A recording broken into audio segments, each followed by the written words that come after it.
Good evening to all. And आज हम start कर रहे हैं अपना वही मोमेंट ऑफ इनर्शिया वाला काम आगे बढ़ाएंगे। कुछ मैंने आपको काम दिया था, कुछ होमवर्क दिया था करने के लिए लास्ट टाइम।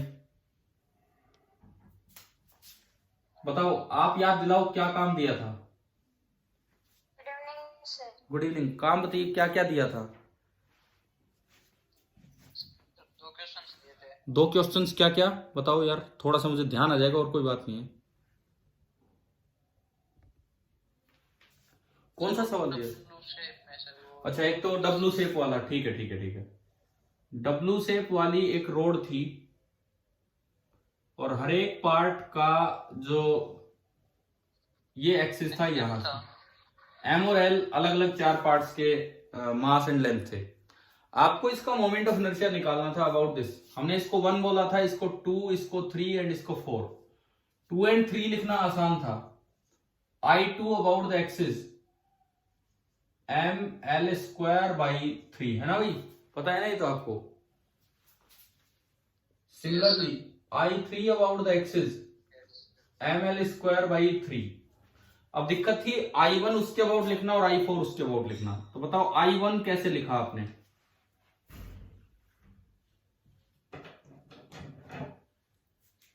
किया ना घर से कि नहीं किया, बिकॉज मैंने आंसर भी बता दिया था आपको उस दिन इसका। बताओ ये किया था कि नहीं किया, सोल्व किया आपने। तो देखो पैरेलल एक्सिस थ्योरम लगाएंगे तो एक एक्सिस इसके सेंटर ऑफ मास से मानो और उसके पैरेलल ये रहा। इसके अबाउट I1 कितना होगा। अगर रोड के सेंटर ऑफ मास से एक्सिस जाता है, परपेंडिकुलर है रोड के, तो मोमेंट ऑफ इनर्शिया कितना होता है।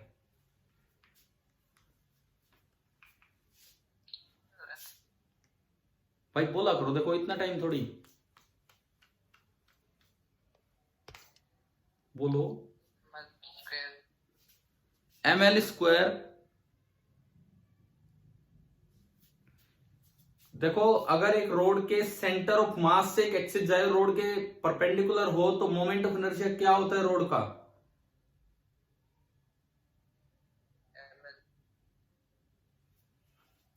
देखो आपकी आवाज मेरे पास अभी तक भी नहीं आई है। वो होता है एम एल स्क्वायर बाई 12। लेकिन एम एल स्क्वायर बाई 12 तो इसके अबाउट, मुझे तो उसके अबाउट चाहिए, वो जो वहां से पास हो रहा है उसके अबाउट चाहिए। क्या इन दोनों में पैरेलल एक्सिस थ्योरम लग जाएगी। बिल्कुल लग जाएगी, क्योंकि एक एक्सिस कहां से पास हो रहा है, इस रोड के सेंटर ऑफ मास से। ठीक है, इसमें और इसमें मत लगा देना, कभी इसमें और इसमें लगा दो। यहां एक एम एल स्क्वायर बाई 3 वाला इसमें और इसमें लग सकती है। अच्छा आप देखो, ये लेंथ है एल, ये एल बाई 2, तो ये कितनी होगी। ये 90 डिग्री एंगल दिया था, क्वेश्चन में दिया था एंगल 90 डिग्री है ना। तो पाइथागोरस से ये लेंथ होगी under root L square plus L by 2 का स्क्वायर, तो L square by 4, 5 L square by 4 का अंडर रूट। आ रहा है ना समझ में कैसे लिखा हमने। ये एंगल क्यों 90 दिया था, उसका यूज यहां हो गया। ठीक है, तो इसके अबाउट, मुझे तो इस एक्सिस के अबाउट चाहिए, तो होगा एम एल स्क्वायर बाई 12, ये तो आई about centre of mass, plus total mass केवल इसका, पूरे का नहीं केवल इसका, इनटू इन दोनों के बीच का परपेंडिकुलर डिस्टेंस का स्क्वायर करेंगे तो ओनली ये बनेगा 5 एम एल स्क्वायर बाई 4। हाँ जी भाई, समझ आया ये। ठीक है, तो ये देखो एलसीएम आ रहा है 12, एलसीएम आ रहा है 12, तो ये तो है एम एल स्क्वायर, और ये 3 से मल्टीप्लाई होगा, 3 और 5 15, 15 एम एल स्क्वायर, यानी कि 16 M L square by 12, 4 by 3 M L square. अब बताओ समझ आ गया। I1 सेम I4 होगा कि नहीं बताओ, सेम इस एक्सिस के अबाउट। Yes sir. वही तो है ना। यहां से आप एक परपेंडिकुलर, सॉरी इसके सेंटर से पास होने वाला उसको देखिए, वो लिखे, फिर वही करें, सेम आएगा। तो I4 भी आप लिख सकते हैं 4 बाई 3 एम एल स्क्वायर। ठीक है, मोमेंट ऑफ इनर्शिया एक स्केलर क्वांटिटी है, लेकिन वो तभी जुड़ सकते हैं जब सारे एक ही एक्सिस के अबाउट निकाले हो। तो आपने ये देखो सभी इस एक्सिस के अबाउट निकाल लिए, तो इस एक्सिस के अबाउट जो नेट मोमेंट ऑफ इनर्शिया होगा, इस एक्सिस के अबाउट जो I टोटल होगा, that will be I1 plus I2 plus I3 plus I4 और सबके नीचे 3 3 3 3, ऊपर 4 4 1 1, 4 4 8 और 2 10, तो ये बन गया 10/3 ml²। पहला सवाल, क्या कल यही आंसर बताया था आपको, है ना? दूसरी बात, क्या किसी बच्चे का आ गया था ये घर से? Yes sir. मतलब प्रॉपर तरीके से, वो तुक्का नहीं, मतलब प्रॉपर तरीके से कि हाँ ये एक्सिस थ्योरम लगाई थी और इस तरीके से। Yes sir. ठीक है। और क्या दिया था? 2 सवाल आप कह रहे थे, एक और भी बता रहे हो। सर एक और था। क्या था बताओ?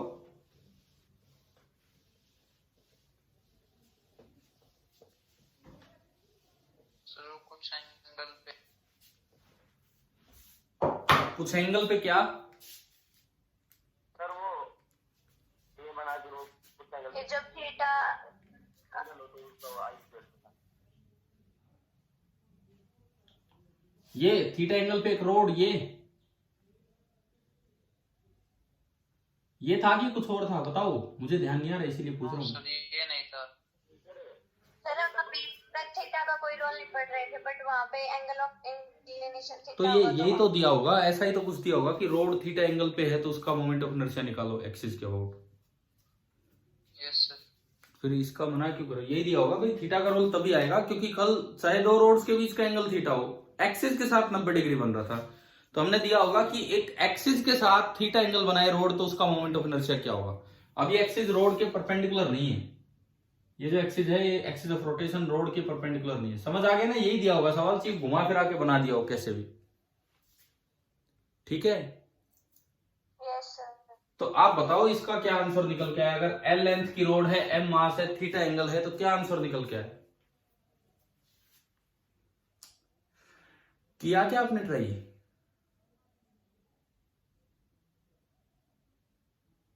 Yes sir. तो बताओ कुछ आंसर आया हो तो। देखो, आप अपना आंसर अपने आप चेक कर सकते थे सही है कि नहीं, गूगल पे नहीं। कैसे चेक कर सकते थे? स्पेशल केस लेके, अगर थीटा 90 डिग्री होता, अगर थीटा 90 होता तो रोड के एंड से एक्सिस पास हो रहा है परपेंडिकुलर, तो एंड से अगर परपेंडिकुलर हो तो क्या होता मोमेंट ऑफ इनर्शिया रोड का? बोल दिया करो इतनी देर में। ml²/3। यानी कि हमारा जो भी आंसर है थीटा बराबर 90 डिग्री पे, वो निकल के आना चाहिए ml²/3। क्या कल भी ऐसा कुछ हो रहा था कि मैं ऑब्जेक्टिव ऑप्शन रिजेक्ट कैसे करने ये तरीका बताए थे आपको, है ना? Yes sir. ठीक है। दूसरी बात, अगर थीटा 0 डिग्री हो तो सारा का सारा मास ही एक्सिस पे आ गया, मास एक्सिस से दूर ही नहीं है, तो बताओ कोई मोमेंट ऑफ इनर्शिया होगा उसका? अगर सारा मास खुद ही एक्सिस पे आ गया, उससे जरा सी भी दूरी पे नहीं गया, तो मोमेंट ऑफ इनर्शिया कितना हो जाएगा? 0। समझ आ गया? यस। ठीक है। अब देखो तरीका, तो किसी बच्चे ने कोई आंसर निकाला क्या? पहली बात, कुछ जवाब दिया करो।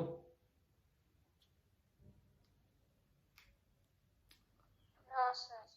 No sir. देखो क्यों ट्राई नहीं किया? मैं आपको ना मुश्किल से 2 2 3 3 सवाल दे रहा हूं एक दिन में, उस क्लास पे बेस्ड कि आज कुछ करेंगे। मोमेंट ऑफ इनर्शिया पे हमने 4 दिन लगा दिए। क्या चौथी क्लास है मोमेंट ऑफ इनर्शिया पे? है ना? Yes sir. एक टॉपिक पे हम चौथा दिन दे रहे हैं, तो यार आप काम तो किया करो ना इस पे, ऐसे थोड़ी। देखो यार क्यों नहीं किया? देखो इधर देखिए आप, सपोज मैं यहां से एलिमेंट मानना है मुझे, मैं रोड पे तो ऐसे ही मानता हूं एलिमेंट कि मैं एक्स लेंथ दूर जाके और थोड़ा सा और आगे गया dx, ये एक छोटा सा एलिमेंट बना। इसका dm लिखना बड़ा आसान है मेरे लिए, बहुत आसान है dm लिखना। बताओ dm कितना होगा?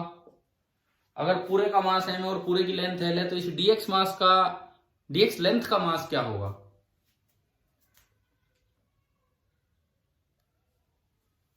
मेरी बात सुनी ना आपने, मैं क्या कह रहा हूं? अगर पूरी लेंथ l का मास m है, तो इस छोटी सी लेंथ dx का मास क्या होगा? m/l into dx, m/l into dx ये होगा। और दूसरी चीज क्या लिखनी है मोमेंट ऑफ इनर्शिया निकालने के लिए? इसके कोऑर्डिनेट क्या लिखनी है बताओ? एलिमेंट तो मान लिया, अब दूसरा काम क्या करना है। अगर आप सेंटर ऑफ मास लिखते तो क्या होता, सिंपली उस जगह के कोऑर्डिनेट लिखो और फिर एक्ससीएम इंटीग्रल एक्सडीएम अपॉन इंटीग्रल डीएम। याद आ गया कुछ ऐसा? Yes. लेकिन मोमेंट ऑफ इनर्शिया लिखते हैं तो आपको डीआई लिखना होता है, डीआई एंड देन इंटीग्रेट करना होता है। मैं अक्सर सामने कम इसीलिए आता हूँ, ये वाला जो फोन मैं आपके लिए लगाता हूँ जिसपे लाइव क्लास चलती है, मेरे सामने आती है ना, ये सब कुछ चमक हो जाती है ऐसी। क्या आपको भी ऐसा ही ऑब्जर्व होता होगा, है ना? Yes, sir. हाँ, वो ऑटो फ्लैश बंद ही नहीं हुआ, इसमें कहाँ से होगा पता नहीं। जो रिकॉर्डिंग वाला फोन है उसमें नहीं हो रही है दिक्कत, लेकिन जो लाइव क्लास चलती है उसमें हो जाता है, इसीलिए मैं साइड में ज्यादा रहता हूँ इस तरह से। देखो अब इधर देखिए, सर बोलो क्या कह रहे हो? सर इसका answer 1/12 ml square sin square theta. 1/12 होगा तो फिर तो ये सेटिस्फाई नहीं हो रहा, 1/3 होता तो फिर भी सेटिस्फाई हो जाता। 1/12 पे कैसे सेटिस्फाई होगा बताओ? चलिए देखते हैं, सुनो। आपने यहां से ये डिस्टेंस देखी, एक्सिस से इसकी डिस्टेंस, ये एक्स है, ये थीटा है, तो कंपोनेंट्स करेंगे तो ये लेंथ तो होगी एक्स कोस थीटा, और ये लेंथ क्या होगी, ये लेंथ क्या हो जाएगी, एक्स साइन थीटा। ठीक है, x की लिमिट अगर मैं बताऊं तो x की इनिशियल वैल्यू है 0 और जहां तक ये रोड है x की फाइनल वैल्यू होनी है l। अच्छा, अब ये तो एक पॉइंट एलिमेंट बना है, तो पॉइंट एलिमेंट का तो डी लिखना बड़ा आसान है मेरे लिए, मास इंटू डिस्टेंस का स्क्वायर, है ना भाई, मास इंटू सिंपली डिस्टेंस का स्क्वायर, तो dm into x sine theta का स्क्वायर। मैंने dm रखा, dm आपका है m/l into D x into x square sine square theta, तो डी आई मेरे पास आ गया m/l sign square theta x square d x. एक बार ये बताओ, यहां तक क्लियर है? Yes, sir. अब आई चाहिए तो सीधा Yes, sir. इंटीग्रेट। हाँ जी बोलो, पूछ रहा है कोई बच्चा कुछ? No, sir. ठीक है, देखिए तो No, sir. देखो, तो अब इधर सुनो, आई के लिए मैं इंटीग्रेट करूं तो इसमें बताओ क्या क्या कांस्टेंट है। m/l कांस्टेंट है, क्या थीटा कांस्टेंट है कि नहीं? साइन स्क्वायर का इंटीग्रेशन करना पड़ेगा कि नहीं करना पड़ेगा? No, sir. नहीं करना पड़ेगा। हाँ, कभी इसके चक्कर में लग जाओ, ये थीटा वेरिएबल नहीं है, आप चाहे एलिमेंट यहां मानो चाहे यहां मानो चाहे यहां मानो, ये एंगल फिक्स है, ये ध्यान रखना है।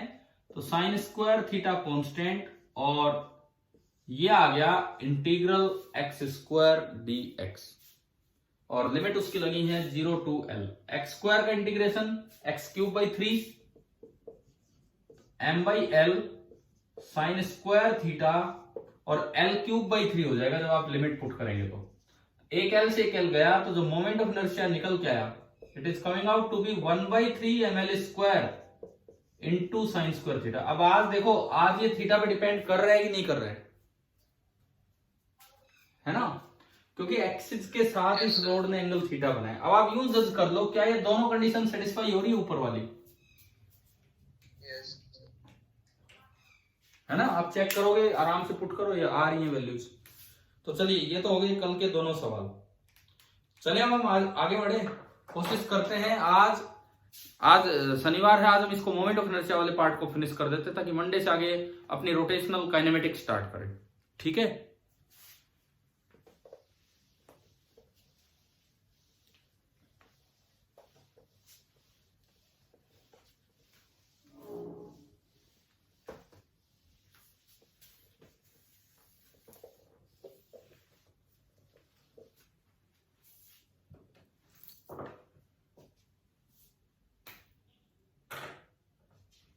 अब देखो, आज एक तो हम कट पोर्शन वाला काम करेंगे। क्या हम सेंटर ऑफ मास निकाला करते थे, कल बताया था ना मैंने, कट पोर्शन भी हमें पढ़ना है ना? Yes, sir. एक तो उस चीज पे आएंगे, उससे पहले एक दो और अरेंजमेंट्स जहां कहीं लॉजिक लग जाएगा, कहीं वैसे हम देखेंगे। देखिए, सपोज अब फॉर्मूले भी याद कर लेंगे उनके, जैसे एक आपको निकालना हो centre of mass of a hollow right circular cone. एक तो होलो राइट सर्कुलर कोन, यार ये सारी चीजें क्वेश्चंस बन के आ जाती हैं। हाँ, आपने कर रखा हो तो आप उसे एज ए फॉर्मूला भी ट्रीट कर सकते हो। सेंटर ऑफ मास क्यों लिख दिया, क्या लिखना है यहां पे, क्या लिखना था, मोमेंट ऑफ इनर्शिया, ठीक है। और दूसरा हम ले moment of inertia of a uniform, ये है दोनों, वो भी और ये भी, of a uniform solid right circular cone, uniform solid right circular कोन। देखिए ये एक राइट सर्कुलर कोन है,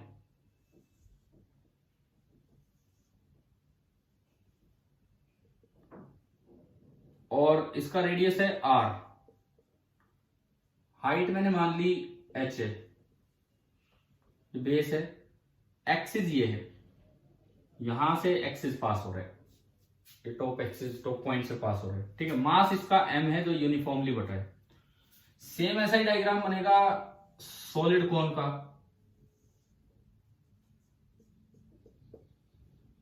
एक्सिस इसमें भी ये है, रेडियस इसका भी r है, हाइट h है, एंड मास है m, यूनिफॉर्मली बटा है। अब देखो दोनों का मोमेंट ऑफ इनर्शिया लिखना है अबाउट द एक्सिस शोन। मैं एक बार ऑप्शन देता हूं आपको। पहला ऑप्शन mr², दूसरा ऑप्शन mr²/2, ये ए ऑप्शन, बी ऑप्शन, तीसरा ऑप्शन I mr²/2 से तो बड़ा है, ढंग से मैं लिखूं, I is greater than mr²/2, and चौथा option I is less than mr²/2। तो तीसरा ऑप्शन मैं थोड़ा और ठीक करता हूं कि I mr²/2 से तो बड़ा है लेकिन mr² से छोटा, और सेम ऑप्शन उसके लिए मैंने दो सवाल दिए, दोनों के ऑप्शन बिल्कुल सेम दे दिए। ऐसे सवाल अगर आएंगे तो आपको फॉर्मूला डेराइव करने की जरूरत नहीं है, आपको लॉजिकली सोचना पड़ेगा।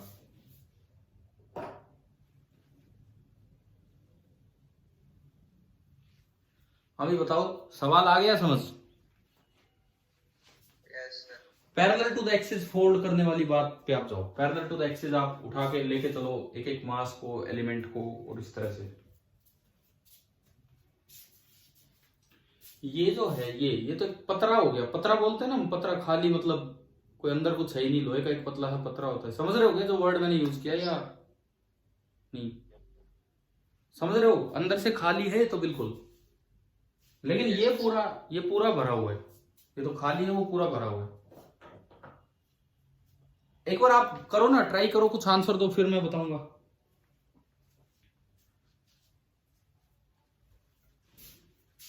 ऑप्शन इसके भी सेम लिख देता हूं मैं इधर। I = mr², B option mr²/2, C option I mr²/2 से तो बड़ा है और mr² से छोटा है, और डी ऑप्शन कि I is less than mr²/2।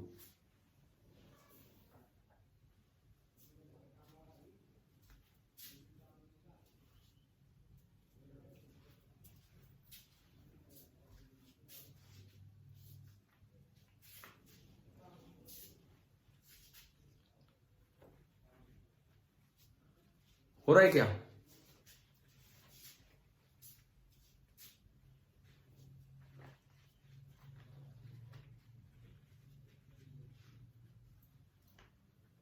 आप इसको ना पीट पीट के सीधा कर दो, इसको पीट पीट के सीधा कर दो, बताओ क्या बनेगी इसमें?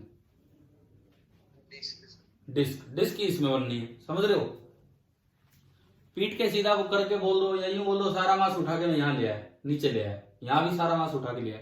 एक में यूनिफॉर्म डिस्क बनेगी और एक में नॉन यूनिफॉर्म डिस्क। किस में यूनिफॉर्म बनेगी और किस में नॉन यूनिफॉर्म?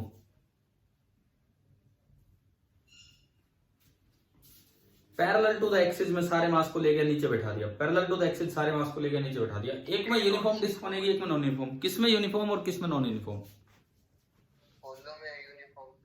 हाँ बिल्कुल सही, क्योंकि देखो होलो में आपको हर एक मास यहां से उठाना है, नीचे जाके रख दो, हर एक मास यहां से उठाना है, बीच में तो कुछ है ही नहीं, बीच में तो कुछ है ही नहीं। जबकि इसमें देखोगे तो यहां कम मास होगा, यहां ज्यादा मास होगा, बीच में बहुत ज्यादा मास होगा, यहां ज्यादा मास ना कम होगा, फिर और कम, और फिर तो एक तरह से ये तो इक्विवेलेंट है कि जैसे दिस इज इक्विवेलेंट टू कि एक पूरी एक डिस्क है, एक पीट पीट के आपने एक पतरा नीचे समेट दिया, ये बन गया, और ये यूनिफॉर्म डिस्क है। इसमें क्या बन जाएगा, इसमें ना कुछ ऐसा बन जाएगा, ऐसा कि भाई बीच में मास ज्यादा है, समझ रहे हो किस तरह का हो रहा है, बीच में मास ज्यादा है और साइडों में कम, रेडियस तो आ रही है, मैं पीट पीट के यूनियन फैला दिया, हमने कहा था इसको पकड़ के आप ले आए और यहाँ पे समेट के रख दिया। तो यस सर। अब ये बताओ इस यूनिफॉर्म डिस्क का तो क्या होगा? mr²/2। तो आप एलिमेंट भी मान सकते थे, लेकिन कल की क्लास में मैंने आपको यही सिखाया था कि मोमेंट ऑफ इनर्शिया डायरेक्टली कैसे देखते हैं, लॉजिकली कैसे देखते हैं। अभी बताएं क्या ये समझ आ गया सभी को? ये वाला पार्ट है ना। Yes sir. अब उसमें बताओ, तो अब उसका भी आंसर आ जाना चाहिए फिर आपका। D sir. कौन सा? ABCD में डी लेस देन mr²/2। बिल्कुल सही, बिल्कुल सही। कैसे? लॉजिक दो इसके पीछे।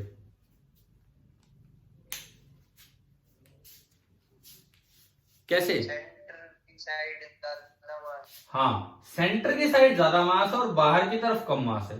अगर पूरा यूनिफॉर्म होता तो mr²/2, अगर बाहर ज्यादा होता, बीच में कम होता तो mr²/2 से ज्यादा हो जाता, तो mr²/2 से ज्यादा हो जाता। सारा ही बिल्कुल बाहर होता रिंग की तरह तो mr² होता, है ना। समझ रहे हो ना ये सारा सिस्टम कैसे बन रहा है? Yes sir. और अभी आंसर आ गया ये। तो ये तो मैंने दो सवाल आपको इस तरह से लिख के दिए, इस तरह से बना के दिए कि आपको कैलकुलेट नहीं करना, कैलकुलेट नहीं करना, आपको बस डायरेक्टली ये लॉजिकली ये सोचना है। तो आपको एक तो फॉर्मूला मिल गया यहां से, इसका तो फॉर्मूला ही मिल गया। अगर होलो राइट सर्कुलर कोन आए और ये वाला एक्सिस हो तो उसका मोमेंट ऑफ इनर्शिया कितना होता है? mr²/2। अपने फॉर्मूला में ऐड कर लोगे? हाँ भाई, आ गया ना समझ? बताओ।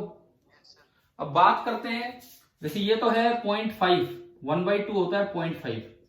इट मींस इसका तो 0.5 से भी कम फैक्टर आएगा, इसका जो फैक्टर आएगा उधर वाले का वो 0.5 से भी कम आएगा। अब इन दोनों में एक प्रूफ मैं करवाऊंगा, ठीक है, तो लॉजिक था। अब इन दोनों में, अब वो भी हो गया, लॉजिकली हो गया सवाल, लेकिन अगर 0.5 से कम ही चार ऑप्शन हो, मान लो सवाल ये होता 0.1 mr², 0.2 mr²,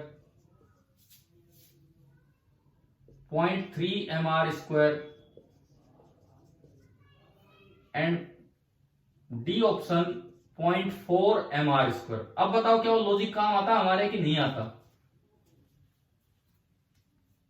नो सर। अब तो यार ये चारों ही छोटे हैं तो हम तो रिजेक्ट, मतलब क्वेश्चन ही नहीं कर पाते आगे। तो इसके लिए तो फिर आपको एलिमेंट मानना ही आना चाहिए। समझ में आई ना बात क्या है ये? Yes sir. ठीक है।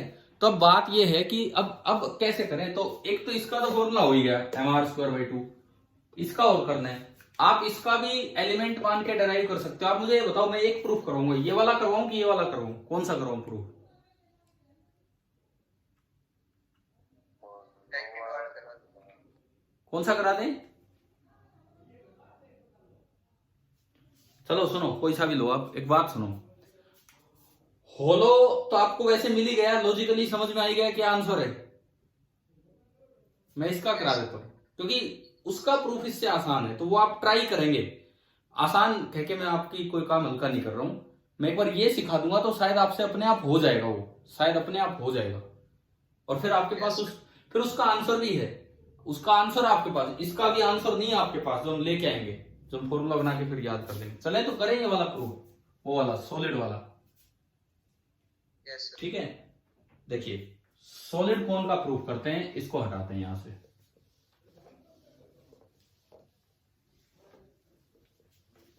अब भाई आज की क्लास के बाद अब कम से कम एचसी वर्मा के क्वेश्चंस अपने ट्राई कर लेना, दे रखे हैं ना थोड़े से सवाल मोमेंट ऑफ इनर्शिया के। अगर नहीं किए हैं, क्योंकि कल संडे है, अगर नहीं किए हैं कल संडे है तो इसलिए अपने ट्राई करके रखना। प्लस मैं आपको एक होमवर्क दे रहा हूँ मोमेंट ऑफ इनर्शिया पे, एक असाइनमेंट, वो भी आप मतलब कल का काम केवल मोमेंट ऑफ इनर्शिया पे रहना आपका, ठीक है। फिर मंडे को देखते हैं आगे। चलिए अब सॉलिड कोन की हम बात कर रहे हैं।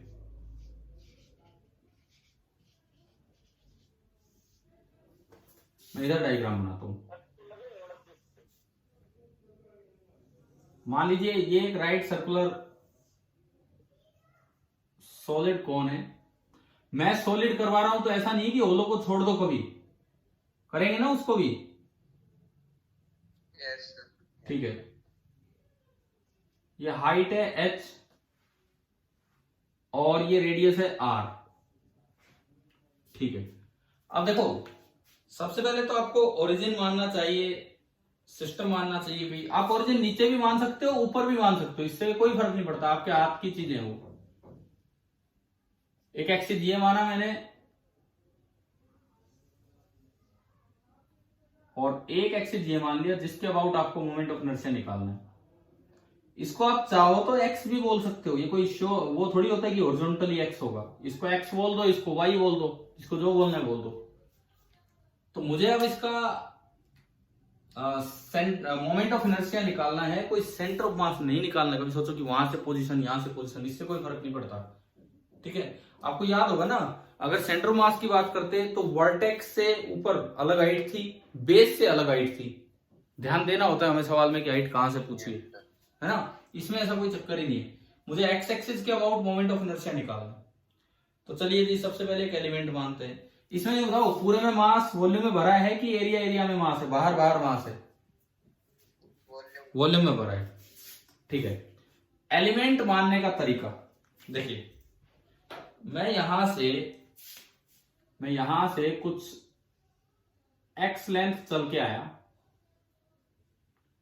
और मैंने ये बनाया। ये क्या बनाया? डिस्क बनी, रिंग बनी। क्या बनेगी यहां पे बताओ? सॉलिड है पूरा, सॉलिड है तो क्या बनेगी? एक डिस्क बनेगी, ठीक है। थोड़ा सा और आगे गए, लेट में dx आगे गया। पहले भी कभी हमने ऐसे एलिमेंट बनाए होंगे कोन में। ये बन गया एलिमेंट आ गया। ब्लू कलर में मैंने दिखाया एलिमेंट, समझ आ गया? Yes, sir. ठीक है। इस एलिमेंट का रेडियस मान लो r है। थोड़ा आसान रहेगा अगर मैं सेमी वर्टेक्स एंगल की टर्म्स में चलूं। Let the semi vertex angle be theta, let the semi vertical angle be theta. तो उसके टर्म्स में अगर मैं चलता हूं तो देखते हैं। तो आपने जो एलिमेंट माना, मैं यही लिख दूं, जो भी आपने एलिमेंट माना वो एलिमेंट एक डिस्क है, रिंग नहीं है, डिस्क है। रेडियस कितना उस डिस्क का? यहां x और थीटा के, मुझे सब कुछ x में चाहिए। थीटा तो कांस्टेंट है, थीटा वेरिएबल नहीं है। और x की लिमिट तो मैं लगा ही दूंगा। x की इनिशियल वैल्यू तो हमें दिख रही है कितनी? 0। एंड x की फाइनल वैल्यू यहां तक आते आते हो जाएगी h, है ना भाई? समझ आ गया? तो मुझे सब कुछ x में चाहिए। तो बताओ इन terms of x and constant theta r कितना है? tan थीटा का यूज करो। tan थीटा इस ट्रायंगल में कितना होगा? इस ट्रायंगल में tan थीटा, इस ट्रायंगल में tan थीटा है r/x। तो r कितना आ गया? x tan theta. समझ गए हो ना? ठीक है। अब यूं बताओ, मुझे इसका मास चाहिए। मास लाने के लिए मैं इसका वॉल्यूम निकालूं कि इसका एरिया निकालूं? यहां मास वॉल्यूम में बटा है कि एरिया में? वॉल्यूम। यहां मास बटा है वॉल्यूम में, तो इसका वॉल्यूम dv। तो area of base that is pi r square into its thickness dx। एक सिलेंडर है, बार बार का वॉल्यूम हमने इग्नोर कर दिया। करते थे ना, हमेशा इग्नोर करते हैं। Yes. तो इसको एक सिलेंडर मान लिया जिसका एरिया ऑफ बेस है पाई आर स्क्वायर और राइट है डीएक्स। लो जी आर स्क्वायर भी पुट कर ले यहाँ, तो पाई आर में एक टेन थीटा कांस्टेंट है और एक एक्स स्क्वायर और आएगा। ये आ गया जी हमारे पास डीवी। अब यूनिटरी मेथड से आप डीएम निकालो। अगर मैं कहूं कि इसका मास डीएम है, क्योंकि यूनिफॉर्मली बटा हुआ है सब कुछ, तो यूनिटरी मेथड से डीएम निकलवाओ कि क्या होगा। पूरे का वॉल्यूम कितना, पूरी कोन का वॉल्यूम, एक कोन का वॉल्यूम क्या होता है? Pi r square h by 3. हाँ, pi are square h by 3 part volume का जो मास है that is complete M. Unit volume का होगा M upon pi are square. ये क्या हुआ? अब देखो इधर, यूनिट वॉल्यूम का होगा 3m upon pi are square. तो हमें कितने वॉल्यूम का चाहिए, वो ये है। हमें जिस वॉल्यूम का चाहिए दैट इज डीवी, और डीवी वॉल्यूम का मास होगा 3m upon pi are square H into dv. तो लो मैं डीएम अलग ही लिख लेता हूं एक बार। डीएम इस डिस्क, इस एलिमेंट के बारे में जो डीएम आया वो आया 3 times M upon pi are square H into dV, और डीवी ये लिखा हुआ मेरा pi into ten square theta into x square d x. Pi से पाई गया, और भी कुछ गया क्या? शायद नहीं गया। तो ये लो जी, इस एलिमेंट का डीएम सही जगह आ गया। इसके सामने 3m upon R square H tan square theta और एक्स स्क्वायर डीएक्स। अब बताओ डीएम तैयार, समझ में आ गया?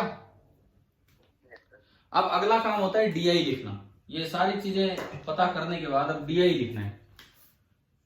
डीआई लिखते हैं। तो एलिमेंट की थिकनेस को इग्नोर करो और ये एक डिस्क बना दो। ये जो एलिमेंट है ना, ये एलिमेंट हमारा एक डिस्क बन गया, और एक ऐसे डिस्क जिसका रेडियस है स्मॉल आर, जिसको हमने एक्स में लिखी रखा है, और जिसका मास है डीएम, और जो एक्सिस है, जो रेड कलर में हमने एक्सिस दिखाया था, वो अभी भी पास हो रहा है बिल्कुल उसके सेंटर से परपेंडिकुलर एक्सिस है। तो डीआई लिखना तो मेरे लिए आसान है। डीआई लिखना तो शायद मेरे लिए बड़ा आसान है। बोल दिया करो आप इतनी देर में डीआई का क्या फॉर्मूला होगा इसकी और इसकी टर्म्स में।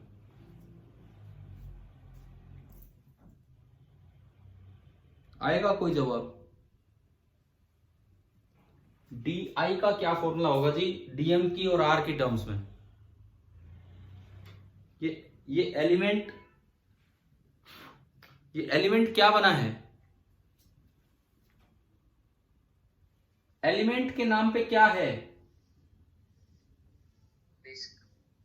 देखो मैं तो ऐसे गोले लगा लगा के दिखा रहा हूं भाई, ये बोलो डिस्क का मोमेंट ऑफ इनर्शिया क्या होता है इस एक्सिस के अबाउट? मास इनटू रेडियस का स्क्वायर डिवाइडेड बाय 2 होता है ना। तो आप अगर ये लगाएं, देखो यार अब तक इतना कॉन्फिडेंस आ जाना चाहिए कि हम इसमें बोले फटाफट कि हाँ ये हो गया। बताओ डीआई समझ आया कि नहीं आया? Yes, sir. ठीक है, इसको एक्स में आप लिख रहे हो साथ साथ, तो इसको एक्स में कन्वर्ट कर लो, मतलब सारी वैल्यूज पुट कर दो।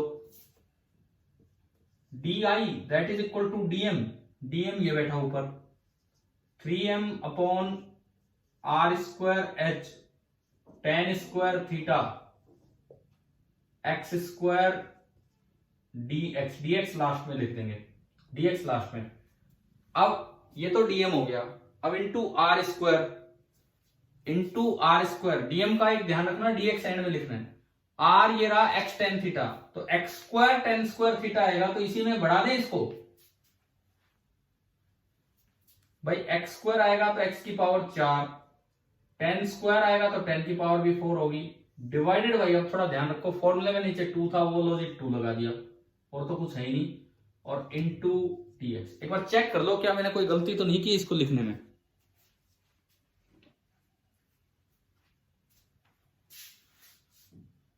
हाँ भैया बोलो, आ गया समझ?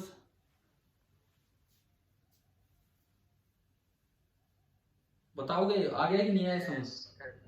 ठीक है, अब मैं थोड़ी जगह बनाऊं यहां।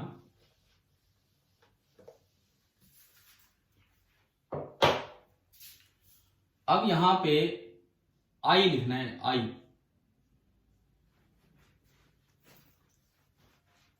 कितना होगा, इंटीग्रेशन करें, देखो कांस्टेंट चीजों को बाहर निकाल लो। 3m constant, 2 constant, r square constant, h constant, tan theta constant है कि नहीं इस सभी एलिमेंट्स के लिए?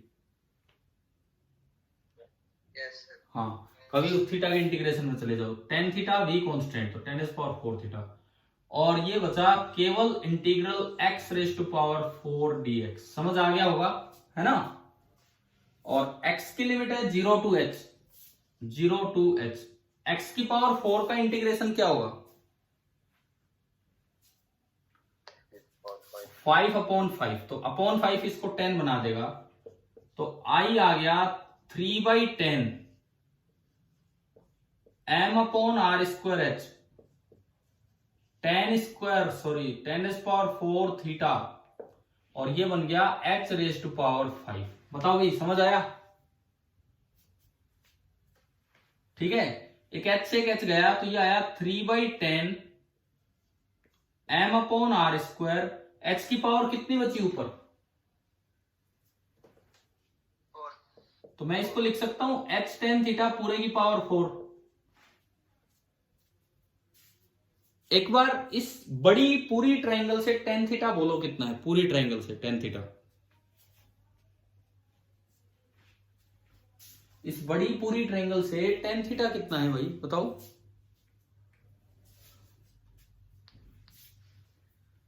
Capital R upon. हाँ, कैपिटल R अपॉन एच। जब tan theta capital R upon H है, तो R कितना हो गया?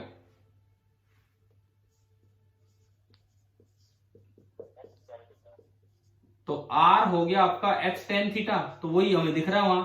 h tan थीटा की जगह मैं R लिख दूं, 3/10 m/r² इंटू r⁴। ये लो जी, कट गया, और I आ गया, फाइनल आंसर आ गया 3/10 mr²। अब आप देखो कितने टाइम से मैंने अभी एक क्वेश्चन दिया था, 0.1 टाइम, 0.2, 0.3, 0.4, कितना है दिया था ना अभी एक सवाल, ऑप्शन मिट गए यहां से, तो क्या आंसर आया, समझ आ गया? 0.3 टाइम्स। क्लियर हुआ कि नहीं हुआ, बताओ? ये वाला लॉजिक जो भी था, एलिमेंट मान के किया हमने। देखो अब मुझे लगता है मोमेंट ऑफ इनर्शिया बहुत कैलकुलेट कर लिया, कभी एलिमेंट मान के, कभी लॉजिक लगा के, कभी थ्योरम लगा के, और हम बार बार ये करना सीख रहे हैं। शायद आपको ये अच्छे से समझ आ ही गया होगा। अब मैं मानू कि होलो का कर लोगे आप? Yes, sir. होलो में एक ध्यान रखना, उसमें मास केवल बाहर बाहर है, एरिया। तो कोन का सरफेस एरिया क्या होता है? कर्व्ड सरफेस एरिया, पाई आर एल, और एल को आप लिख लेना √r² + h²। ठीक है, फिर इसमें भी मास बाहर बाहर आएगा, तो उसका एरिया लिखना होगा। करेंगे ना आप ये ट्राई? Yes, sir. अच्छा, अब सुनो, मैंने लिख के दिखा दिया I अबाउट x एक्सिस। ये जो हमारा x एक्सिस था, इसके अबाउट मैंने लिख के दिखा दिया। इसी क्वेश्चन में अगर पूछ लिया जाता I अबाउट y एक्सिस, तो वो क्या होगा? I अबाउट x एक्सिस हमने लिख दिया, लेकिन I अबाउट y एक्सिस पूछा जाता तो वो क्या होता? कैसे निकालते? मतलब बात ये है, कल परसों वो सिलेंडर का निकलवाया था, तो कुछ कुछ उस तरह की बातें आनी है यहाँ पे। आप करेंगे, घर से ट्राई करेंगे, मैं तो आपको तरीका बता रहा हूं। फिर से यही एलिमेंट होगा, फिर से यही एलिमेंट होगा, लेकिन डी इतना नहीं होगा, क्योंकि ये डी तो इसके अबाउट है। अगर ये डी इसके अबाउट है, तो डायमीटर के अबाउट क्या होगा? बोलो, अगर ये डी इसके अबाउट है, तो डायमीटर के अबाउट क्या होगा? अगर इस डिस्क का ये डी इस एक्सिस के अबाउट है, तो डायमीटर के अबाउट क्या होगा? क्या? mr² नहीं, बस मुझे यहां देखना है, मुझे यहां देखना है। मैं कह रहा हूं कि अगर ये डी इसके अबाउट है, इस रेड वाले एक्सिस के, तो डायमीटर के अबाउट क्या करूं मैं इसमें? 2 की जगह नीचे क्या करें? 4। 4, sir. 4, ठीक है। लेकिन अब भी DI नहीं बना, ये तो डायमीटर के अबाउट बना, मुझे तो उसके अबाउट चाहिए। क्या सिलेंडर का जब किया, क्या ऐसी बातें पहुंचाई थी कि नहीं वहां तक, कभी कैसे करके DI लिखा था, फिर इंटीग्रेट किया था। बोलो, ध्यान आ रहा है कुछ, है ना? अब ये इसके अबाउट तो लिख लिया, इसके अबाउट तो लिख लिया, ये इसके सेंटर ऑफ मास से भी पास हो रही है, तो उसके अबाउट कैसे लिखें जो DI मेन है? ICM हो गया प्लस इसका पूरा मास DM इंटू डिस्टेंस का स्क्वायर। डिस्टेंस कितनी है? x। तो मुझे जो DI चाहिए वो हो जाएगा plus DM into x square. समझ में आया क्या? मतलब अगर एक्सिस में चेंज कर दूं तो क्या होगा? Yes sir. ये भी आपका होमवर्क है, पूरा करोगे? Yes sir. आंसर दे दो इसका, अगर आप पूरा कर लो तो। आई अबाउट वाई एक्सिस बता दो सर। आंसर बता देता हूं आपको, ताकि एक थोड़ी हिम्मत बने कि हाँ भाई यहां तक पहुंचना है, ये आता नहीं आता है। देखो मैंने DI की शुरुआत करके बता दी है, बाकी सब सेम है। फॉर्मूला खाली यही याद रखना 3/10 mr², उसका फॉर्मूला याद करने की जरूरत नहीं है, लेकिन वो जो I आना चाहिए 3/10 की जगह तो हो जाएगा 3/20 mr²। जैसे इस एक्सिस के ऊपर तो आ रहा था 3/10 mr², एक तो उसका आधा हो गया 3/20 प्लस एक टर्म और आएगी, कोई लॉजिकली नहीं बोल रहा हूं मैं, जो आंसर है वो बोल रहा हूं। कभी सोचो कि मैंने देख के लिख दिया ना, ऐसा कुछ नहीं हो रहा कि मैंने कोई लॉजिक लगा के देख के आंसर लिख दिया। जो इसका आंसर आता है वो मैंने आपको बताया, ठीक है? अब बताओ ये करोगे ना ये ट्राई पूरा? Yes sir. देखो आपका खुद मन करना चाहिए, क्लास खत्म होने के बाद मन करना चाहिए कि भाई ये काम दिया है, कल तो पता नहीं भूल जाए, आज ही कर दें हम। एक तो ये, और दूसरा मैंने क्या दिया है, एक और इसके साथ क्या काम दिया आपको, किसका प्रूव करना है? होलोकोन। कितना आएगा उसका? बस एक एक्सिस के अबाउट निकाल लेना, कितना आएगा? जो एक mr²/2 जो एक डिस्क का होता है वही आएगा, ठीक है? अब हम चलते हैं अपने मोमेंट ऑफ इनर्शिया कैलकुलेशन में उस पार्ट पे जहां पे कट पोर्शन आते हैं, जिनकी चर्चा मैंने कल की थी, क्योंकि सेंटर ऑफ मास में भी ऐसी चीजें थी। अब वही सेम चीज हम मोमेंट ऑफ इनर्शिया में भी कर दें, ठीक है?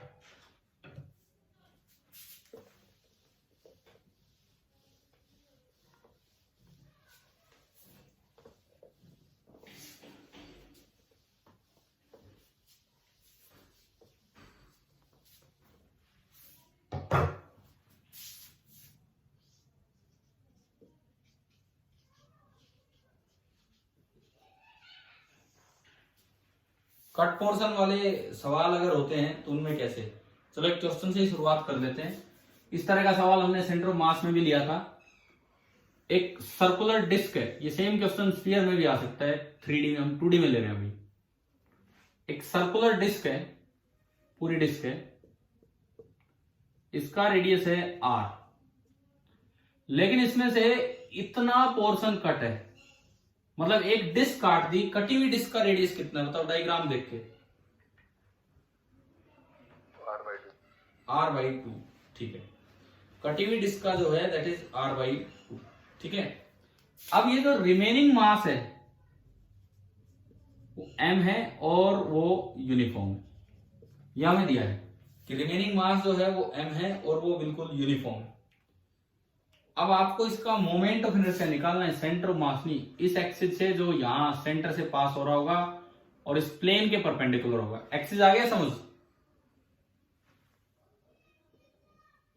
इसका आपको I निकालना है। अब यहां वैसे कोई फॉर्मूला नहीं, जैसे सेंटर ऑफ मास में तो सीधा फॉर्मूला ले लिया, A1x1 -A2x2 upon A1 -A2, पढ़ा था ना हमने फॉर्मूला। यहां थोड़ी सी अड़चन आती है फॉर्मूले में, कारण डायरेक्ट नहीं घटा पाते हैं, क्योंकि इसका लिखोगे, कोई सोचे भाई मैं ऐसा फॉर्मूला बना दूं A1I1 -A2I2 upon A1 -A2, बन तो सकता है ना वैसा ही फॉर्मूला जैसे वहां था। समझ रहे हो क्या? पूरे का moment of inertia I1 minus दूसरे का, ठीक है? देखेंगे इस पे, इसमें थोड़ी सी दिक्कत क्या आती है कि एक्सिस अलग अलग हो जाते हैं, ये यहां से पास हो रहा है, उसका सेंटर कहीं और है। चलिए अब देखते हैं तरीका, देखो कि भाई इसका मोमेंट ऑफ इनर्शिया कैसे निकालें। सबसे पहली बात, आप इसका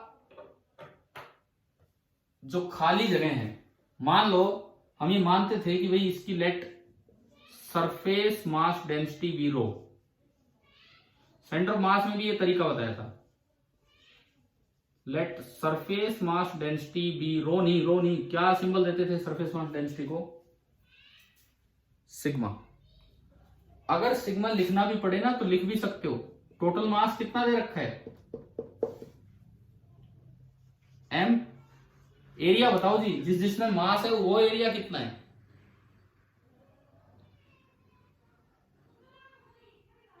जितने एरिया में मास है वो एरिया कितना है?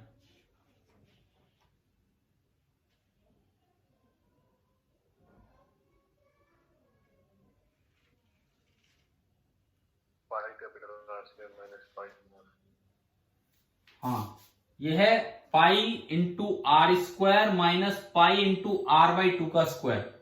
तो ये जो एरिया बचा वो आपका बचा pi into R square minus pi are square by 4, 3/4 pi are square. तो 3/4 पाई आर स्क्वायर, 4 ऊपर गया।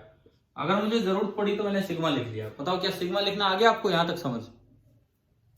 ठीक है, फिर हम क्या करते थे खाली जगह में, क्या करते थे बताओ? एक तो सिग्मा भर देते थे और एक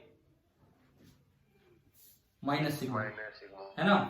अब देखो सिग्मा भरने से अब ये ना 2 डिस्क बन गई। एक तो पूरी बड़ी डिस्क जिसका रेडियस आर है, और सिग्मा पहले ही था और सिग्मा आपने भरा, तो ये पूरी मास डेंसिटी सिग्मा की तो बन गई एक बड़ी डिस्क, प्लस एक छोटी डिस्क जिसकी मास डेंसिटी है माइनस सिग्मा और जिसका रेडियस है r बाई 2, जिसका रेडियस है r बाई 2। बताओ क्या ये 2 डिस्क आपको समझ आ रही है? Yes sir.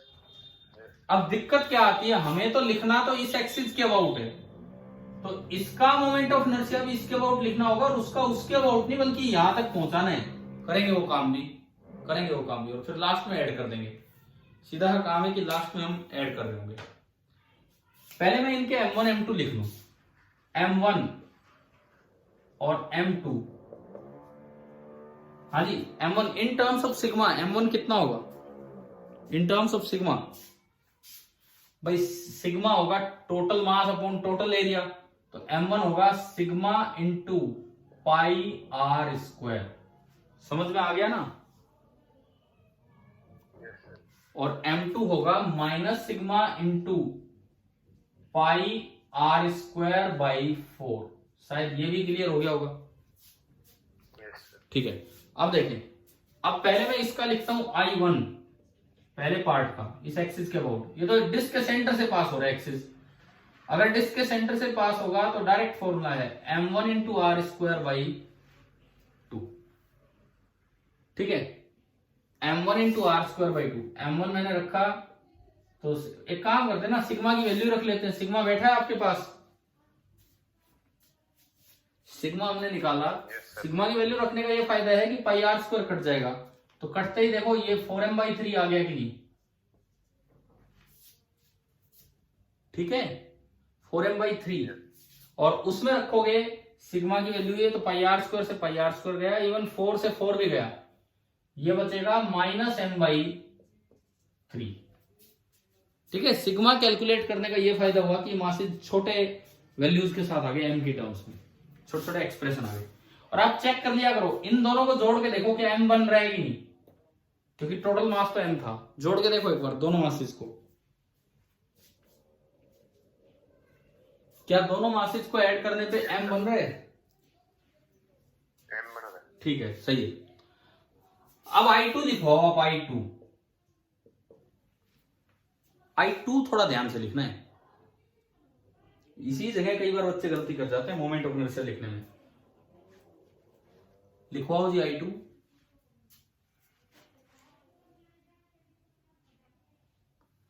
अगर मैं उस एक्सिस के अबाउट लिखूं जो उसके सेंटर से पास हो रहा है, उसके सेंटर से, तो वो तो होगा m2 इंटू रेडियस, उसका रेडियस तो r/2 है, r/2 का स्क्वायर डिवाइडेड बाई 2। ये तो डिस्क है, है ना, आ गया समझिए तो। Yes sir. लेकिन क्या मुझे उस एक्सिस के अबाउट लिखना है? No sir. तो यहां थोड़ा ध्यान दो, वो जो दूसरा एक्सिस है यहां से पास हो रहा है, वो उसके सेंटर से पास हो रहा है, तो ये जो पहला एक्सिस है कितनी दूर है उससे, कितनी दूर है ये वाला एक्सिस? r/2।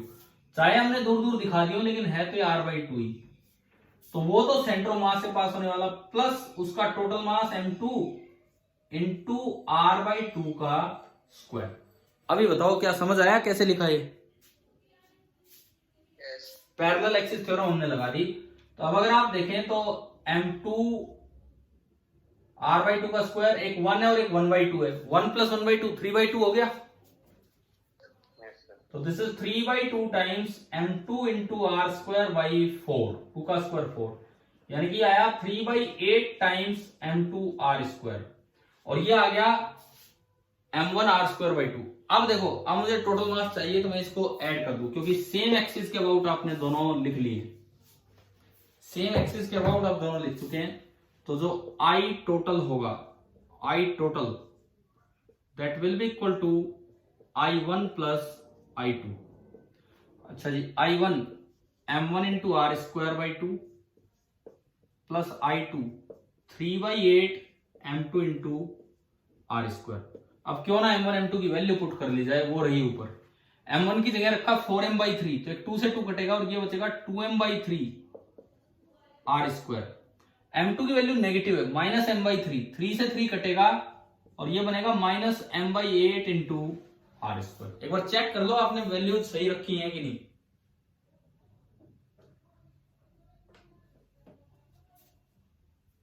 ठीक है, आ रहा है कि नहीं आ रहा समझ, बताओ। Yes sir.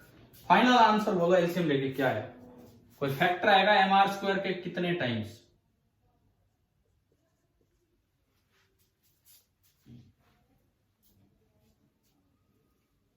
बोलिए, mr स्क्वायर के कितने टाइम्स आएगा?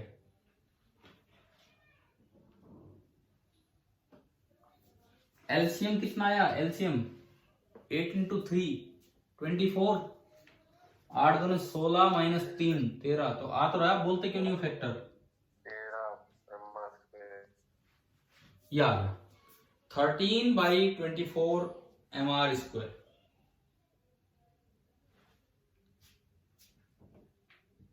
ठीक है, अब देखो सुनो, ये आ गया पूरा, समझ आया ना पूरा ढंग से? यस। अब मान लो ऑब्जेक्टिव क्वेश्चन बन के आ जाए,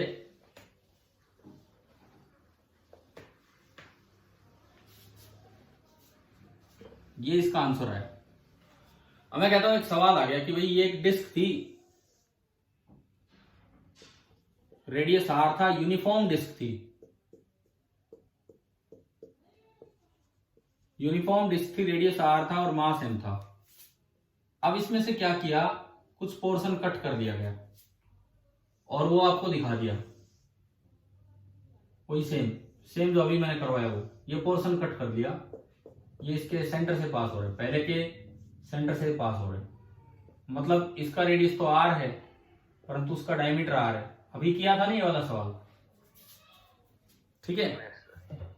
और मुझसे पूछा गया कि एक्सिस वही है, यहीं से पास हो रहा है एक्सिस, इसका आपको आई लिखना है, क्या होगा? 4 ऑप्शंस आपको दे रखे हैं। पहला ऑप्शन mr स्क्वायर बाई 2, दूसरा ऑप्शन 13/24 mr स्क्वायर, तीसरा ऑप्शन 13/32 mr स्क्वायर, एंड चौथा ऑप्शन नन ऑफ दीज। बताओ जी क्या आंसर आएगा? अभी अभी किया है सवाल, इसलिए मैं पूछ रहा हूं आपसे।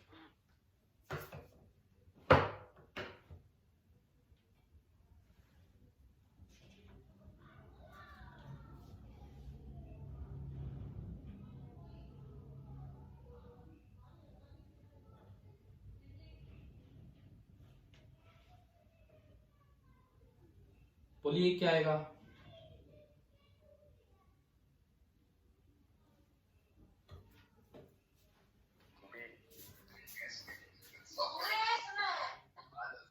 देखो हिम्मत करके जवाब तो दो, हिम्मत करके कुछ जवाब तो दो। ABCD 4 लिखे हैं लाइन से।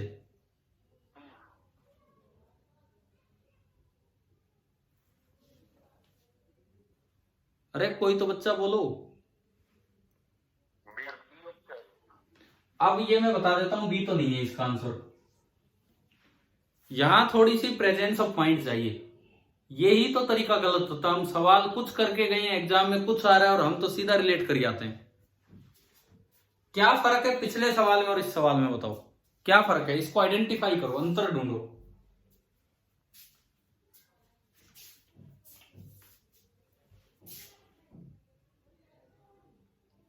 डिफरेंस बताएं पिछले क्वेश्चन में और इस क्वेश्चन में, क्या डिफरेंस है? ये रिंग आपकी बात। क्या क्या कह रहे हो?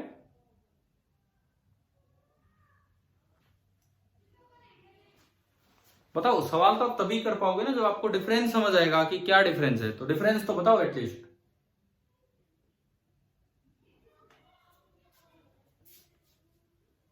दिक्कत ये है, रिंग हो सकती है। नहीं यार, रिंग कैसे हो सकती है?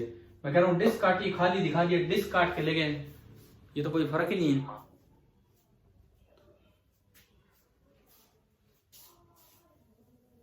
कोई भी बच्चा यार देखो, एक डिफरेंस, मैं फिजिक्स नहीं पूछ रहा हूं, मैं डिफरेंस पूछ रहा हूं पिछले सवाल और इस सवाल में, उसके बाद ही तुम आगे बढ़ूंगा।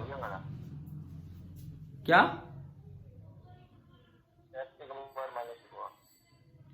मैं बता देता हूं, मुझे सुन नहीं रहा आप अगर सही भी बोल रहे हो तो। पिछले क्वेश्चन में इसका मास m दिया गया था, इसका मास m दिया गया था। इस सवाल में उसका मास m है या कट करने से पहले का मास m है?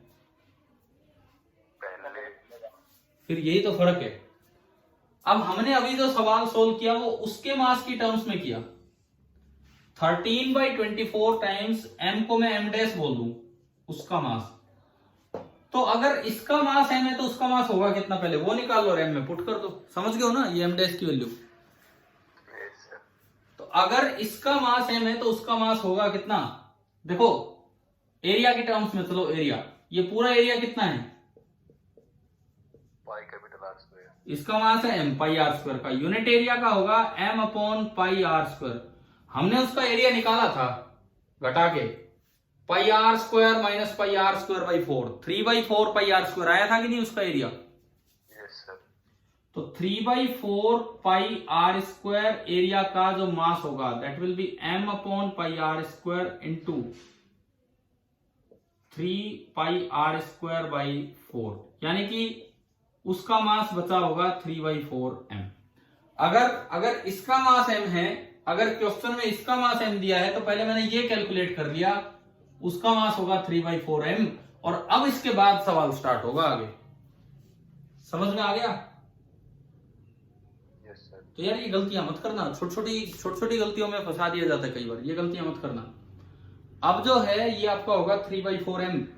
हाँ अब बताओ, अभी आपने कैलकुलेट किया, इसका तो अभी निकाला था 13/24 इंटू उसका मास इंटू आर स्क्वायर। अब उसका मास था कितना, अब कितना है उसका मास? 3/4 m। तो मैंने m डैश की जगह रख दिया 3/4 m। जो चेंज मैंने किया है बताओ ये समझ आया कि नहीं आया? हाँ, जो चेंज किया क्या वो समझ आ गया कि नहीं, कैसे सवाल बदल जाते हैं? Yes sir. अब ये देखो 3 8 8 4 32, तो आंसर तो ये बन गया। मतलब यार ये क्या होता है, ये क्वेश्चन आ गया, ये 4 ऑप्शन है, हम कहीं अपने नोट्स से पढ़ के गए 13/24, वो हमारे याद रह गया, क्वेश्चन देखते हम टिक कर जाते हैं भाई ये तो 13/24 था, और यही गड़बड़ हो जाती है। इस तरह से 4 नंबर मिलने थे और -1 लेके आ जाते हैं। तो आप बताओ कट पोर्शन समझ आया कि नहीं आया, कैसे करना है? Yes sir. ठीक है। अब देखो सपोज मैं अगर उस तरह का फॉर्मूला लगाना चाहता, जैसे सेंटर ऑफ मास में था, अगर मैं ऐसे इसमें सोचता m1i1 minus m2i2 upon m1 minus m2, ऐसा कुछ मत कर देना इसमें, इस तरह की कोई बकवास, ठीक है ना? क्योंकि ना तो सेंटर ऑफ मास के ऐसे फॉर्मूले होते थे, ना इस तरह का कोई यहाँ पे बन पाएगा फॉर्मूला, क्योंकि एक्सिस का बड़ा ध्यान रखना पड़ता है। तो आपको ये इस तरीके से निकाल लेना है, ठीक है? अब मान लीजिए यही क्वेश्चन अगर 3D में होता, यही सेम सवाल अगर 3D में होता तो क्या होता बताओ। सेम क्वेश्चन, कट करने के बाद का ही वहां सेम दे देता हूं, कट करने के बाद का। This is a sphere, it is a sphere of radius r, and इसमें से आपने ये स्फीयर कट कर दिया तो इसका रेडियस कितना बनेगा, r/2। और कट होने के बाद जो मास m है, एंड दिस इज यूनिफॉर्म। ये 3D फिगर है, 3D फिगर है, 2D फिगर नहीं है, मीन्स स्फीयर है। अब एक्सिस ले लो इसका डायमीटर, यहीं से पास हो रहा है बीच से, तो डायमीटर है, लेकिन ये कोई प्लेन नहीं है, ये तो पूरा गोला है बाहर तक। इसका डायमीटर आपने लिया और अब आपको निकालना है कि इस डायमीटर के अबाउट इस सिस्टम का मोमेंट ऑफ इनर्शिया क्या होगा। कैसे करेंगे बताओ।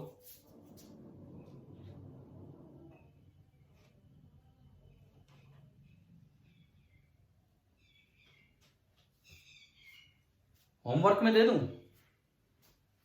Yes sir. फिर किया करो, लेकिन अगले दिन वो सारा एक एक काम मुझे ही करवाना हो रहा है, तो आप करोगे लेकिन फिर ये। सर अभी 1 मिनट ट्राई कर लेते हैं। चलो अभी आप 2 मिनट अभी ट्राई करो, थोड़ा सा मैं हिंट दे दूंगा, अगर नहीं होगा करवाएंगे तो आपसे ही है सवाल।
सुनो, मैं थोड़ी सी शुरुआत तो करूं, क्या करना है।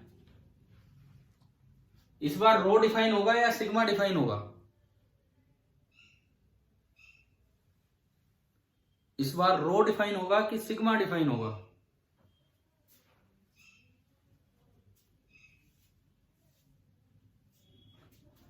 इस बार मास वॉल्यूम में है कि सरफेस में? मास चूंकि वॉल्यूम में है तो रो डिफाइन होगा। पहले तो आप रो बताओ, इसका रो कितना है।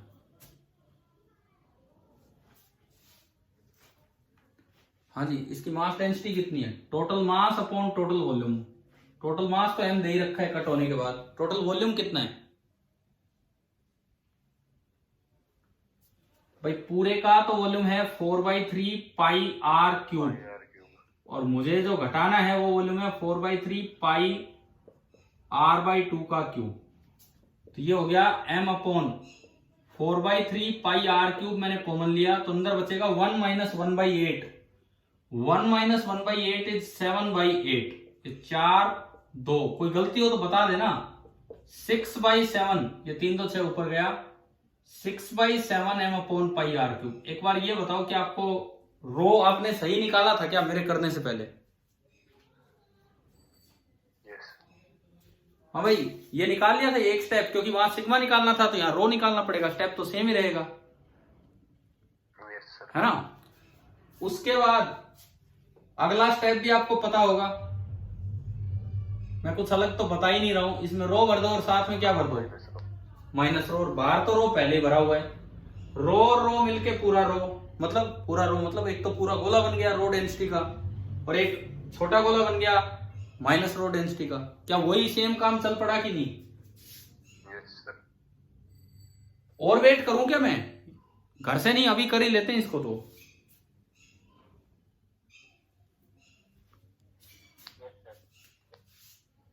करो, मैंने आपको तरीका बताया, अब आप कीजिए एक बार।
देखिए, इसको बनाया तो एक तो पूरा गोलार बना रो डेंसिटी का सॉलिड स्फीयर, और एक जो कटा है वो माइनस रो का बन गया सॉलिड स्फीयर। लेकिन जो एक्सिस है वो इसके सेंटर से पास हो रहा है, इसका डायमीटर है, उससे पास नहीं हो रहा है। इसके बाद बताओ क्या हमने M1 M2 वहां लिखे थे अलग अलग? तो ये भी काम यहां करो। M1 तो होगा रो इंटू इसका वॉल्यूम, और M2 होगा माइनस रो इंटू उसका वॉल्यूम। अब इस पूरे का तो वॉल्यूम है 4/3 पाई आर क्यूब, एंड इसका वॉल्यूम है 4/3 पाई r/2 का क्यूब। शायद आने लग गया होगा ना, समझ गया, हो सकता है आपने खुद ही कर दिया हो ये स्टेप। ठीक है, रो की वैल्यू मैंने पुट की, देखो पाई आर क्यूब से पाई आर क्यूब पूरा घटेगा, पाई आर क्यूब से पाई आर क्यूब पूरा घटेगा, 4/3 बचा, 4/3 इंटू 6/7 m, भाई ये आ रहा है 4/3 बचेगा, और इंटू 6/7 m, 3 से गया 2, 8m/7 आ गया। बताओ M1 सही निकाला था आपने? अरे आप अपने स्टेप मैच करो ना, क्या M1 सही निकाला था आपने? और M2 कितना आया था जब ये पुट किया होगा? तो बताओ, जब आप ये इसमें पुट करोगे रो की जगह, तो -6/7 m/πr³, ये तो है रो। उधर देखो 4 एक πr³, और नीचे 3 और 8 3 24, πr³ से πr³ गया, 6 4 24, 6 4 24 नीचे कट गया, तो -m/7 बचा। आ गया समझ? एक बार चेक करो क्या इन दोनों का सम m हो रहा है कि नहीं, है ना? इन दोनों का जो मास का सम है वो m आ रहा है, बिल्कुल आ रहा है, तो इसका मतलब आपने सही कैलकुलेशंस की है। ये बताओ, ये स्टेप आ गया समझ? इसके बाद लिखना था I1। बोलो जी क्या फॉर्मूला होता है डायमीटर के अबाउट एक सॉलिड स्फीयर का? 2/5 तो ये बनेगा 2/5 इंटू M1 इंटू r²। अब ध्यान से लिखवाना है I2 इसका, लेकिन इसके अबाउट पहले तो लिखो खुद के डायमीटर के अबाउट। खुद के डायमीटर के अबाउट तो क्या होगा? 2/5 M2 r² नहीं, उसका रेडियस है r/2। यार देखो, मैं आपका वेट कर रहा हूं इतना इतना, तो मैं उम्मीद करता हूं कि शायद आप ये स्टेप कर पा रहे होंगे खुद। प्लस m/r/2 प्लस क्या करूं बोलो? m की जगह तो M2 इसका मास, इनटू इन दोनों के बीच की दूरी मैं यहां दिखाऊं तो ये दूरी तो कितनी मानी जाएगी, r/2, तो r/2 का स्क्वायर। क्या ये पैरेलल एक्सिस थ्योरम क्यों लगाई, क्या समझ में आ गया Yes, sir. है ना, क्योंकि हमें इस एक्सिस तक पहुंचना था, इस एक्सिस तक। इनमें देखो भाई m2 कॉमन, r/2 का स्क्वायर कॉमन, 2/5 प्लस 1, 2/5 प्लस 1 तो शायद हो जाता है 7/5।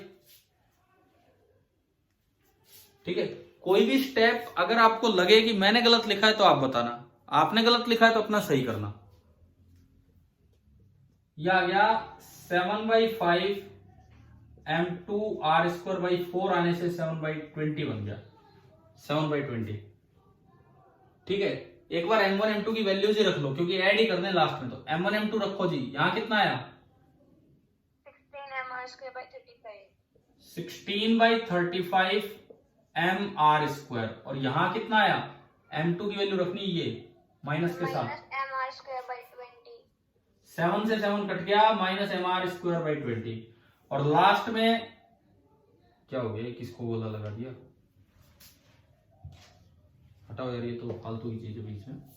ये है लास्ट में इसको और इसको ऐड कर दो, तो जो रिजल्टेंट आई आएगा विद साइन ऐड करना है, तो 16/35 mr² माइनस mr²/20 है ना, यही बनाना।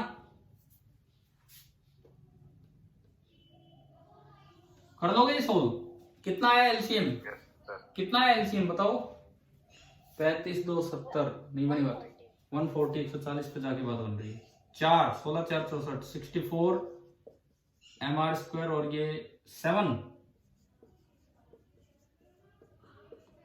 57/140 mr²। बताओ आंसर आ गया समझ, याद नहीं करने यार, ये यूं थोड़ी कि सारे सारे हम याद ही करके चलेंगे, तो क्वेश्चन हैं उनके आंसर हो रहे हैं। ठीक है, कहीं भी अब आपको देखो, ये जस्ट मैंने 2D से 3D में कन्वर्ट किया क्वेश्चन को, 2D से 3D में कन्वर्ट किया, और कैसे हुआ वो मैं आपको सिखा रहा था यहाँ पे। ठीक है, अब वही एक आखिरी काम कर लेते हैं।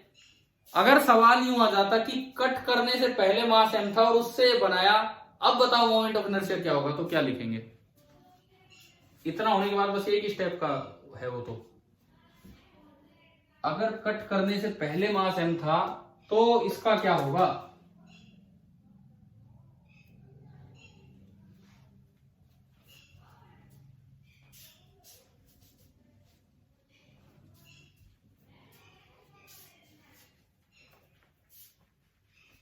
बताओ। यूनिटरी या वॉल्यूम का कोई यूज कर रहे हो आप, Yes, sir.